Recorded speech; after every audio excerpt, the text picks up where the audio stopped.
What's up guys? I hope you are doing well. I am Maz. So dear students, आज हम बहुत ही interesting और important topic discuss करेंगे biology के लिए। जिसने भी बायोलॉजी सब्जेक्ट चूज़ किया है 11th में, वो आप समझ लें कि आप हाफ डॉक्टर बन जाएंगे। क्योंकि क्या है, आपका जितना भी आपका बायोलॉजी है उसका सारा बेस इन 2 साल में, आपका 11th एंड 12th में, ये पूरा कंप्लीट बेस है। और अगर आपका ये बेस क्लियर नहीं होता है तो आप आगे, इसके आगे जब तक ये बेस क्लियर नहीं होता है तब तक आप कोई भी एग्ज़ाम क्रैक नहीं कर सकते जो बायोलॉजी से रिलेटेड रहेगा। लाइक आप नीट की बात कर लें या आप एम्स की बात कर लें, जब तक आपके बेस क्लियर नहीं रहेंगे किसके 11 एंड 12, और 11 एंड 12 किसका, ये नहीं कि कोई भी बुक्स का, आपका एनसीईआरटी का बेस जब तक क्लियर नहीं रहेगा। ओके गाइस, और ये जो बेस होगा इसका भी क्या है कि कुछ फंडामेंटल्स हैं, कुछ डिफिनेशंस हैं, कुछ टर्म्स हैं जो आपको क्लियर होगी, तभी आपको ये 2 साल के जो आपके 2 ईयर्स के आपका जो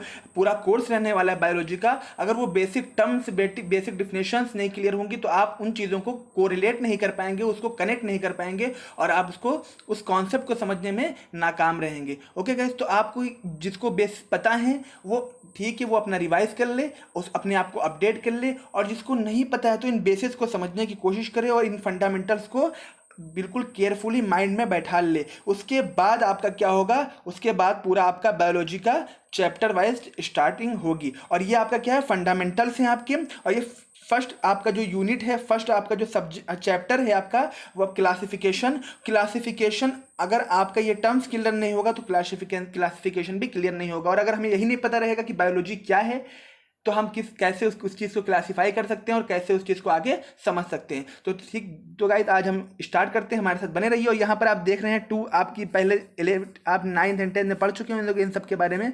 आई होप आप इसको पहचान पा रहे होंगे। ये आपकी कौन सी सेल्स है, ये आपकी कौन सी सेल्स है, प्रोकैरियोटिक सेल्स है, एंड ये आपकी कौन सी है, यूकैरियोटिक सेल्स है। इनमें बेसिक डिफरेंस भी आप यहाँ पर देख रहे हैं। इसमें बहुत सारे क्या है, ऑर्गेनल सेल्स ऑर्गन दिख रहे हैं, इसमें क्या है, बहुत सारे सेल्स ऑर्गन नहीं दिख रहे हैं, कुछ ही आपकी चीज़ें दिखाई दे रही हैं। तो इन सब के बारे में भी हम बेसिक डिफरेंस और इसके अंदर क्या क्या डिफरेंस है और इसकी इंपॉर्टेंस क्या और कैसे ये आगे वर्क करता है, इन चीज़ों को भी हम आगे समझेंगे। ओके गाइस, तो बने रहिए हमारे साथ। तो गाइस स्टार्ट करते हैं। सबसे पहले व्हाट इज बायोलॉजी, बायोलॉजी क्या है। तो देखिए, द बायोलॉजी जो वर्ड है, ये बायोलॉजी वर्ड ये ड्राइव हुआ है किससे, बायोस एंड लोगोस से। अब बायोस का मीनिंग क्या होती है, लाइफ। बायोस की मीनिंग क्या होती है गाइस, लाइफ। एंड लोगोस की मीन्स स्टडी। इट मीन्स आपका जो ये वर्ड है यही कहता है स्टडी ऑफ लाइफ। बायोलॉजी का मतलब क्या हो गया, study of life. It means आपका जो ये बायोलॉजी क्या है, साइंस ऑफ लाइफ है और science of living organism. Life मतलब जो लिविंग ऑर्गेनिज्म है, ठीक है गाइस। तो आपकी बायोलॉजी क्या है, साइंस ऑफ लाइफ या साइंस ऑफ लिविंग ऑर्गेनिज्म। अब ये लिविंग ऑर्गेनिज्म कोई भी हो सकते हैं, लाइक 1 सेल्स वाले आपके बैक्टीरिया हो गए, आपके वायरस हो गए, ये भी आपके लिविंग ऑर्गेनिज्म होंगे। इसके अलावा बहुत सारी सेल्स वाले भी मल्टी आपके जो सेलुलर होते हैं, लाइक एनिमल्स हो गए, प्लांट्स हो गए, फंजाई हो गए, माइक्रो ऑर्गेनिज्म हो गए, है ना। तो आपके कितने जो भी आपके क्या आएंगे, एनिमल्स, आपके ऑर्गेनिज्म रहेंगे, लिविंग ऑर्गेनिज्म रहेंगे, वो किसके अंदर आएंगे, बायोलॉजी। और इसके अंदर हम क्या करते हैं, इसका स्टडी करते हैं, ये इसी की साइंस है। अब इसकी बेसिक डिफिनेशन समझ लेते हैं। ये तो आपका जो वर्ड ड्राइव हुआ था वो हमने समझा। अब ये जो आपकी इसकी बेसिक डिफिनेशन है वो क्या है आपकी, biology is the science that study life. Biology के एक ऐसी साइंस है जिसके अंदर किसकी स्टडी करते हैं, लाइफ की स्टडी करते हैं, एंड लिविंग थिंग्स की, जो भी लिविंग थिंग्स हैं उनकी स्टडी करते हैं। और गाइस किसकी स्टडी करते हैं, एंड हम स्टडी करते हैं evolution of life. Evolution of life मतलब आपकी लाइफ का इवेल्युएट कैसे हुई। ये जो धरती पर, ये जो अर्थ पर लाइफ आई, ये पहले लाइफ कब से लाइफ आई, इसका विकास कैसे हुआ, ये कैसे भाई ह्यूमन कैसे बने, ये आपके जो आपके डायनासोर्स थे वो कहाँ चले गए, जो आपके ह्यूमन से बंदर से कहा जाता है, आपके बंदर से, आपके मंकीज से क्या एनिमल्स बने हैं, इनका धीरे धीरे क्या हुआ, एवोल्यूशन हुआ, इनका विकास हुआ है धीरे धीरे, तो कैसे हुआ, इन सारी चीज़ों का और ये आपके जो जितने भी आपके एनिमल्स आपके इसके अंदर पाए जाते हैं, आपके समुद्र वगैरह में, ओशियन से पाए जाते हैं, जितनी भी तरह की चीज़ें हैं, और इन सब का विकास कैसे हुआ है, पहले आप यहाँ पर क्या था, जीवन था या नहीं था, जीवन की शुरुआत कैसे हुई, लाइफ की शुरुआत कैसे हुई, इन सारी चीज़ों की स्टडी हम किस में करते हैं, आपकी बायोलॉजी में। तो यही आपका इवोल्यूशन ऑफ लाइफ। इसके अलावा लिविंग थिंग्स, अब बाकी सारी चीज़ें आ गई, एनिमल्स हो गया, प्लांट्स हो गया, फंजाई हो गया, फंजाई जैसे मशरूम वगैरह होता है। इसके अलावा फंजाई आप देखे होंगे आपके जो है, जो जहाँ पर जैसे रोटी वगैरह पर काई लग जाती है, आप कहते हैं ना काई लग गई आपका। उसके अलावा आप देखते हैं जहाँ पर पानी हल्का फुल्का पड़ा रहता है है, वहाँ पर आप देखते होंगे हल्की हल्की आपकी जो है ग्रीन कलर की निकल आती है, ठीक है गाइस, वो आप कहते हैं काई लग गई, तो वो सारी चीज़ें किस में आती हैं, फंजाई में आती हैं। और जितने भी माइक्रो ऑर्गेनिज्म हैं, बैक्टीरिया एंड वायरस, इन सब की क्या है, स्टडी करते हैं इसमें, किसमें, आपकी बायोलॉजी में। तो ये आपकी डिफिनेशन हो गई। Biology is the science that studies life and living things and the evolution of life. Living things include animals, plants, fungi such as mushroom and microorganisms such as bacteria and virus. और आपको ये definition आपको mind में हर time होनी चाहिए, ठीक है। आगे चलते हैं। अब बायोलॉजी की ब्रांचेस ऑफ बायोलॉजी की ब्रांचेस कौन कौन सी, गाइस ब्रांचेस बहुत सारी हैं बायोलॉजी की, बहुत ही सारी ब्रांचेस है। बस जो मेजर ब्रांचेस हैं और जिसको आप अलग अलग स्टडी भी करेंगे, आपका एक दो टर्म, आपकी दो चीज़ें यूज़ की जाएंगी आपकी। एक तो पहले क्या होता था, आपके कुछ साल पहले आपके जो पेपर बनता था, जो एग्जाम पे पेपर आता था, वो आपका बायोलॉजी का अलग होता था, बॉटनी का अलग होता था। लेकिन अब क्या है, आपका एक इंक्लूड कर दिया गया एक ही में। लेकिन आपका जो इसके अंदर रहता है वो आपका बायोलॉजी अलग रहता, बायोलॉजी कह रहे हैं, जूलॉजी अलग आता था, बॉटनी अलग आता था, लेकिन अब एक ही में इंक्लूड कर दिया गया है। लेकिन हमको ये जानना जरूरी है कि जूलॉजी क्या है, बॉटनी क्या है। तो आपकी जो टू मेजर ब्रांचेस हैं बायोलॉजी की, वो क्या है, जूलॉजी है एंड बॉटनी है। अब ये जूलॉजी क्या है, आप देख रहे हैं, जू से आपको किस याद आया, चिड़ियाघर, ठीक है। जू का मतलब चिड़ियाघर में कौन लोग होते हैं, एनिमल्स होते हैं। इट मीन्स आपका, आप जो जूलॉजी के अंदर किसके बारे में डालेंगे, किसके बारे में स्टडी करेंगे, एनिमल्स के हर एस्पेक्ट्स के बारे में, डिफरेंट एस्पेक्ट्स के बारे में, जितने भी एनिमल्स के एस्पेक्ट्स होते हैं उन सब की स्टडी हम किसके अंदर करते हैं, जूलॉजी के अंदर। जूलॉजी के अंदर आप किससे याद रखेंगे, जू से, जू मीन्स एनिमल, ठीक है। और आपके इससे जो फादर हैं वो कौन थे, अरिस्टोटल। तो आपको ये दो चीज़ याद रखनी है। जूलॉजी के अंदर हम क्या करते हैं, एनिमल्स की स्टडी करते हैं, एनिमल्स की लाइफ की स्टडी करते हैं, एनिमल्स की जितनी भी चीज़ें होती हैं सबकी स्टडी करते हैं। और इसके फादर हैं अरिस्टोटल। और आपके अगर बायोलॉजी के फादर कोई पूछे तो वो भी कौन है, वो भी अरिस्टोटल ही। ओके गाइस, अब हम बात करें बॉटनी की। बॉटनी क्या है, बॉटनी अभी आपकी क्या है, ब्रांच है बायोलॉजी की। इसके अंदर हम किसकी स्टडी करते हैं, बॉटनी। आपने सुना होगा botanical garden. Botanical garden means क्या होता है, आप गार्डन मतलब समझ रहे हैं जहां पर पेड़ पौधे हों, ठीक है, जहां पर प्लांट्स हो। तो आपकी जो बॉटनी किसके अंदर है, जिसके अंदर हम प्लांट की स्टडी करते हैं, प्लांट के डिफरेंट एस्पेक्ट्स की स्टडी करते हैं, वो क्या कहलाता है, वो ब्रांच क्या कहलाती है बायोलॉजी की, वो कहलाती है आपके बॉटनी कहलाती है। बोटैनी भी कुछ लोग कहते हैं, बॉटनी भी वो आपके ऊपर है कहने के ऊपर, लेकिन आपका जो टर्म है ये बॉटनी है, ठीक है गाइस। तो इसके अंदर हम किसकी स्टडी करते हैं, प्लांट्स की स्टडी करते हैं। और इसके फादर कौन कहे जाते हैं, इसके फादर कहे जाते हैं थियोफ्रेस्टस।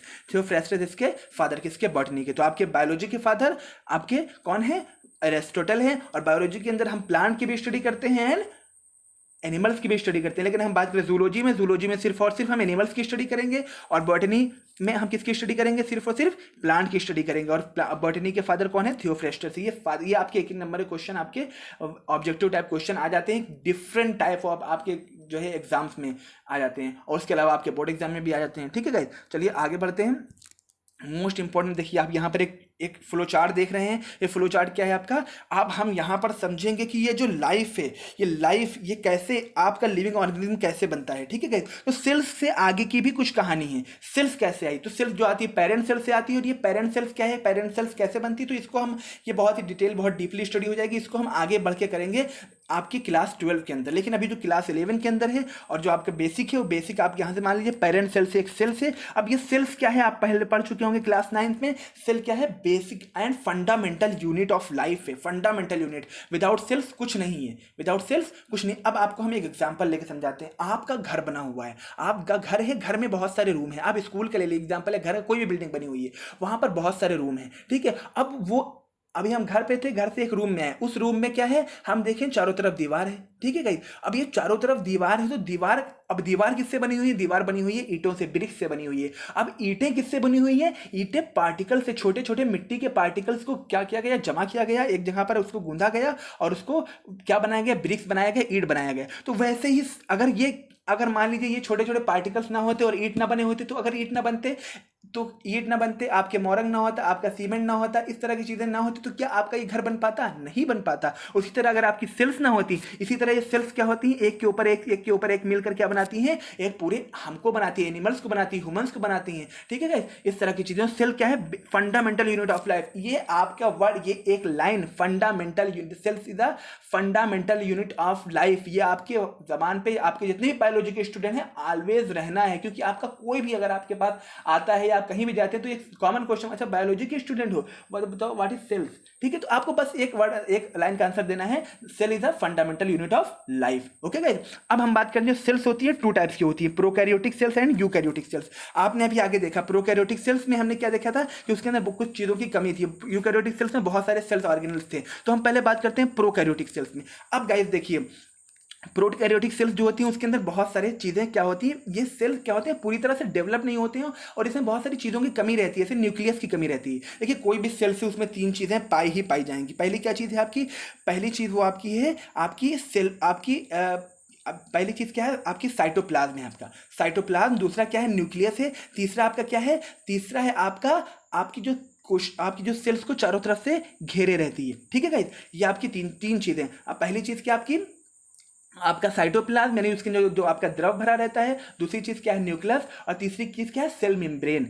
तीन चीजें रहती। तो हम पहले बात करते हैं सेल मेम्ब्रेन की। मान लीजिए एक सेल है, ठीक है, ये आपका जो, अब यहाँ से समझिए, यहाँ पर फिर आप जिस रूम में बैठे हुए हैं या आप जिस क्लास में बैठे हैं, वो क्लास या रूम आपके पूरे घर से और आपकी पूरी दुनिया से कैसे अलग कर रही है। एक जो आपका चारों तरफ उसके दीवार है वो आपको किस अलग कर रही है, किससे, उस पूरे घर से आपको अलग कर रही है, ठीक है। इसी तरह जो आपकी जो सेल होगी, ये सेल जो ये आपकी सेल मेम्ब्रेन होती है, ये आपके पूरे सारी चीज़ों से अलग, बाहर के एनवायरनमेंट से सेल को अलग करती है। तो ये क्या कहलाती है, सेल मेम्ब्रेन कहलाती है, ठीक है गाइस।